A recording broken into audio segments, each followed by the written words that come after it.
तो hello students, ये हमारा इंटीजर का 1.3 का थर्ड पार्ट है। एक्सरसाइज 1.3 का थर्ड पार्ट है। इसमें हम लोग क्वेश्चन नंबर 6 ऑनवर्ड्स करेंगे।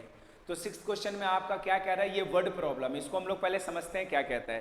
क्वेश्चन नंबर 6 कह रहा है कि a certain freezing process requires that room temperature be lower than 40 degree Celsius. कह रहा है कि एक आपको क्या रिक्वायरमेंट है, तो रिक्वायरमेंट है हमारे पास, रिक्वायरमेंट है टेम्परेचर 40 डिग्री सेल्सियस से लोअर होना चाहिए। क्या होना चाहिए? कम होना चाहिए। अब आपने कोई फ्रीजर लगा दिया, मान लो एसी लगा दिया कमरे में, और एसी क्या करता है आपका कि पर आवर 5 डिग्री सेल्सियस आपका क्या करता है, डिक्रीज करता है। 5 डिग्री पर आवर आपका क्या करता है, वो टेम्परेचर डाउन करता है, डिक्रीज कर देता है। ठीक है, तो बताओ 10 घंटे बाद क्वेश्चन पूछ रहा है what will be the temperature of room after 10 hours. तो 10 घंटे बाद, after 10 hours what will be the room temperature, what will be the room temperature, room temperature क्या होगा 10 घंटे बाद, ये क्वेश्चन आपसे पूछा गया है। ठीक है ना। तो इसको सॉल्व करने के लिए आपको पहले ये देखना है कि 10 घंटे में टोटल टेम्परेचर कितना डाउन चला जाएगा। तो 10 घंटे में देखो, 1 घंटे में टेम्परेचर 5 डिग्री सेल्सियस डाउन जाता है, 5 डिग्री सेल्सियस डाउन जाता है। तो 10 घंटे में टेम्परेचर कितना डाउन जाएगा, 10 इंटू 5, यानी ये 50 डिग्री सेल्सियस हमारा कहाँ जाएगा, डाउन चला जाएगा। बात समझ रहे हो? 5-10 घंटे में हमारा 50 डिग्री डाउन चला जाएगा। और डाउन कहने का हम माइनस से रिप्रेजेंट कर सकते हैं।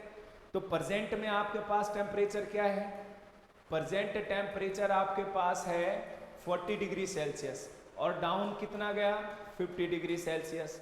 तो अब रूम टेम्परेचर क्या होगा, तो -10 डिग्री सेल्सियस। अब रूम टेम्परेचर क्या होगा उसका, प्रेजेंट में रूम टेम्परेचर -10 डिग्री सेल्सियस होगा। बात समझ रहे हो क्या कहना चाह रहे हैं?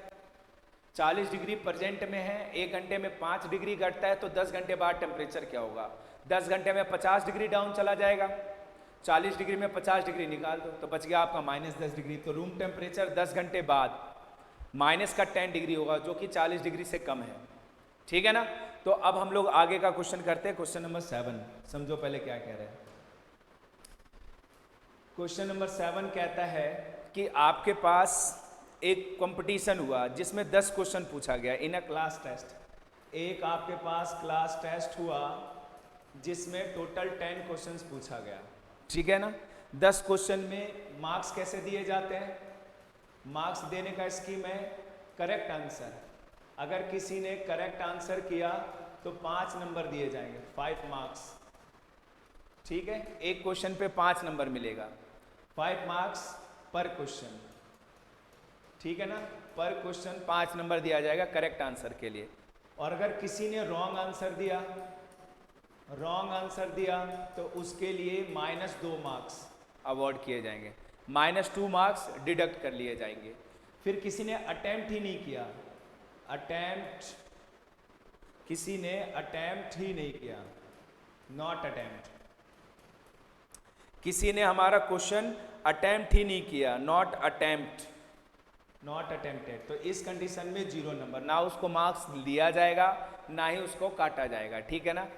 तो पहला क्वेश्चन जो कह रहा है वो क्या कह रहा है, क्वेश्चन में मोहन एक कोई बच्चा है, इसने किस तरीके से क्वेश्चन अटेम्प्ट किया, 4 तो उसने सही, 4 तो उसने करेक्ट क्वेश्चन बनाए।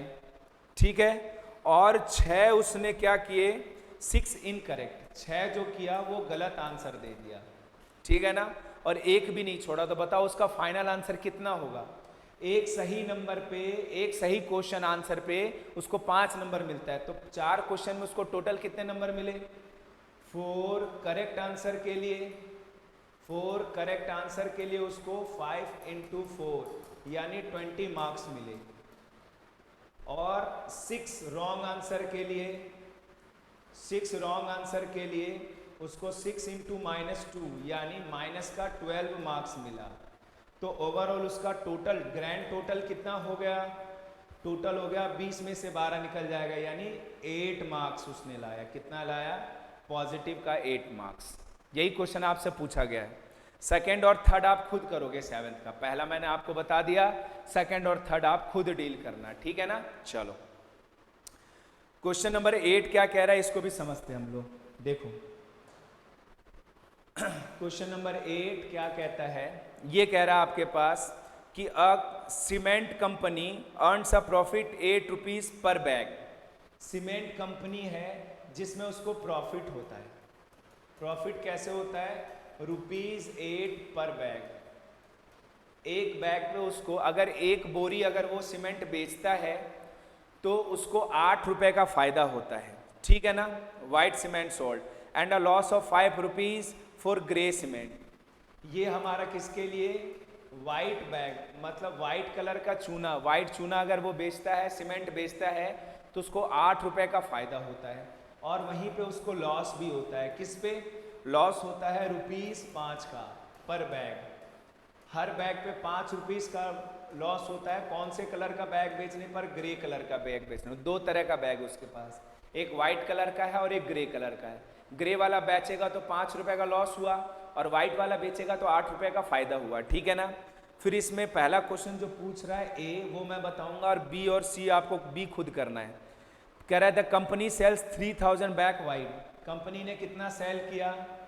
कंपनी ने सेल किया, देखो 3000 वाइट वाले सीमेंट, वाइट बैग को, 3000 वाइट बैग को सेल किया और